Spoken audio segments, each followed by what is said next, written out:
সন্তানকে doctor, engineer, barrister বানানোর জন্য বস্তার পর বস্তা বই ধরিয়ে দিচ্ছেন একটি শিশু সন্তানকে।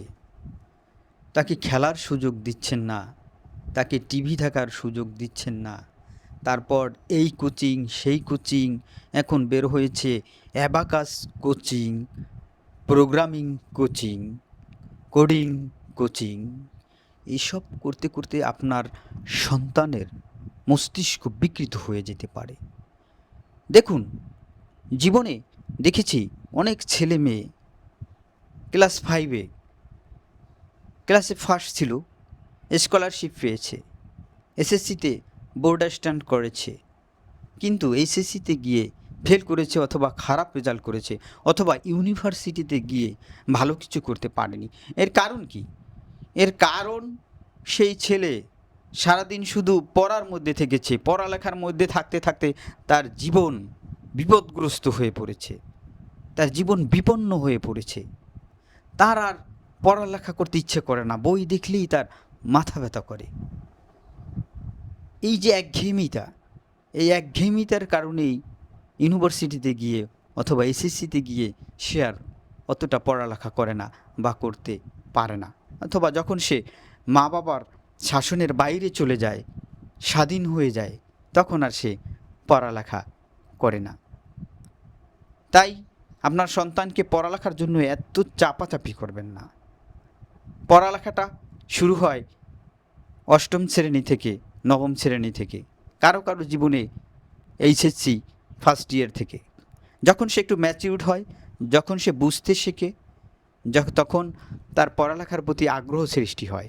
যদি আপনার সন্তানের পড়ালেখার প্রতি আগ্রহ সৃষ্টি না হয়, তাহলে আপনার সন্তান কখনোই পড়ালেখা দিয়ে অন্তত জীবনে কোনো উন্নতি করতে পারবে না।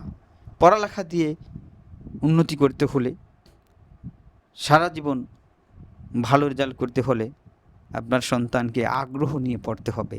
তাহলে তাকে পড়ালেখার পাশাপাশি এক্সট্রা কারিকুলার অ্যাক্টিভিটিতেও সংযুক্ত করতে হবে।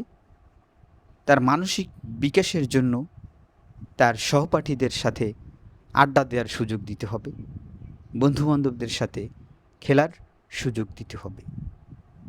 আরেকটি বিষয় খুবই গুরুত্বপূর্ণ, আপনার সন্তানের মেন্টাল হেলথ, মানসিক শক্তি বৃদ্ধিতে চেষ্টা করতে হবে। মানসিক বিকাশ যদি না হয়, তাহলে আপনার সন্তান এই পড়ালেখা করেও কিছু করতে পারবে না। দেখুন, অনেকেই বিসিএস ক্যাডার হয়েছে, কিন্তু জীবনে সে শেষ পর্যন্ত ভালো কিছু করতে পারেনি, হতাশাগ্রস্ত হয়েছে। আবার অনেকে দেখেন যে বিসিএস ক্যাডার না হয়েও, ডাক্তার ইঞ্জিনিয়ার না হয়েও ব্যবসা বাণিজ্য বা অন্য দিক থেকে সে জীবনে উন্নতি করেছে। আপনার সন্তানকে বাস্তবতা শেখাতে হবে, প্রতিকূল পরিবেশে লড়াই করতে, টিকে থাকতে শেখাতে হবে। তা না হলে এএসপি হয়ে স্ত্রী এবং স্বামীর মধ্যে তাহলে এএসপি হয়ে স্ত্রী এবং মায়ের মধ্যে ব্যালেন্স করতে না পেরে সুইসাইড করবে। তাই আপনার সন্তানকে অত পড়ালেখার চাপ না দিয়ে তার মানসিক বিকাশে সহায়তা করুন, তাকে এক্সট্রা কারিকুলার অ্যাক্টিভিটিতে ইনক্লুড করুন, তাকে খেলতে দিন, তার সহপাঠীদের সাথে আড্ডা দিতে দিন। তবে সব কিছু লিমিটের মধ্যে রাখুন, যেন লিমিট ক্রস না করে। ধন্যবাদ।